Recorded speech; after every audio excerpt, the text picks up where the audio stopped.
विरोध तो करते थे जब ऑपोजिशन में होते थे, मगर सत्ता में आते थे तब इसका दुरुपयोग भी करते थे, हटाने का नाम नहीं देते थे। शासन की टीका तो कोई भी कर सकता है, किसी को भी करने का अधिकार है। इसके लिए इस देश में अब किसी को जेल में नहीं जाना पड़ेगा, चाहे हमारा शासन। इस देश के खिलाफ कोई बोल नहीं सकता, इस देश के हितों को कोई नुकसान कर नहीं सकता।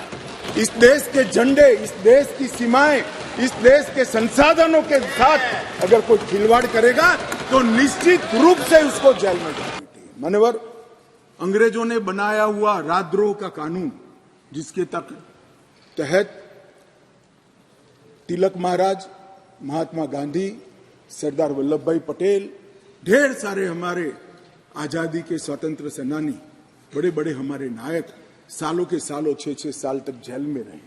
वो कानून अब तक चलता रहा था। विरोध तो करते थे जब ऑपोजिशन में होते थे, मगर सत्ता में आते थे तब इसका दुरुपयोग भी करते थे, हटाने का नाम नहीं देते थे।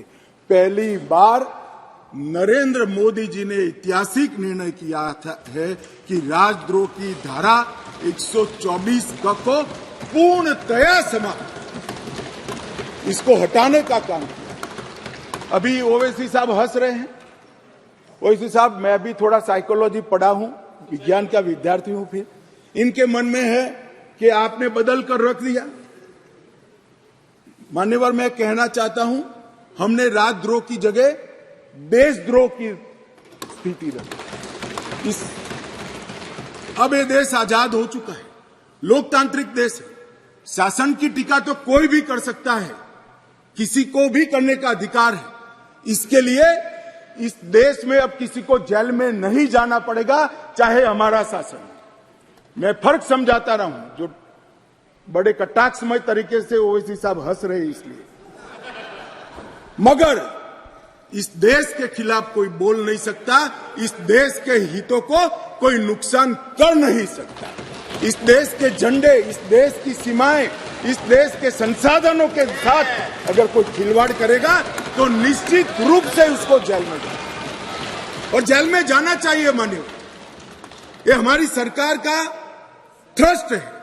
इस देश की सुरक्षा किसी भी की सुरक्षा से सबसे ऊपर होनी चाहिए, सुप्रीम होनी चाहिए, सबसे पहले राष्ट्रपति। इसलिए जो लोग राजद्रोह हटाकर हम देशद्रोह की धारा लाए हैं, इनको अपने विचारों के कपड़े पहनाने का प्रयास करते हैं। इसलिए मैं इस पर डिटेल में बात करता हूं। मान्यवर, आईपीसी 124C, उसमें शब्द प्रयोग था सरकार के खिलाफ की गई बात। मेरी बात ध्यान से सभी सदस्य सुने। अंग्रेजों ने बनाए हुए कानून में लिखा था 124C, सरकार के खिलाफ की गई बात। बीएनएस धारा 152 जो इसकी जगह आई है, भारत की संप्रभुता, एकता और अखंडता को तोड़ने वालों पर इस धारा का उपयोग है। वहां सरकार शब्द प्रयोग है, यहां देश है, भारत शब्द प्रयोग है। आईपीसी में आसन या प्रयोजन की बात नहीं की थी। किस उद्देश्य से आप बोलते हैं, किस उद्देश्य से करते हैं, इसकी बात ही नहीं की। करना ही काफी है। हमने इसमें देशद्रोह की डेफिनेशन में आशय की बात करी है। उसका उद्देश्य क्या है, उसका आशय क्या है, इसका महत्व है।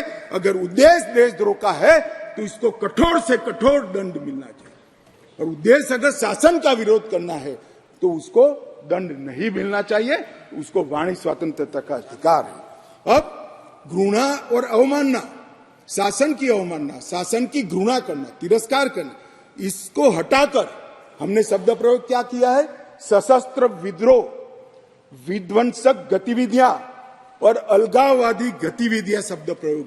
और अगर कोई कहता है सशस्त्र विद्रोह, बम धमाके, गोलीबारी और विध्वंसक प्रवृत्ति करने के बाद भी कोई जेल में नहीं जाना चाहिए, तो मैं इस विचार से इत्तेफाक नहीं रखता हूं। ये जेल में जाने ही चाहिए, सजा होनी ही चाहिए। इस देश में किसी को यह अधिकार नहीं मिलता।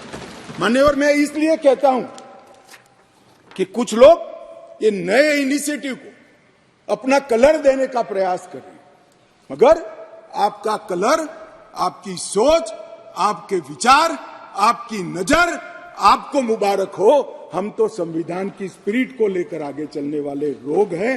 देश के खिलाफ जो कुछ करेगा उसको जरूर सजा होगी, ऐसा कानून में होना चाहिए।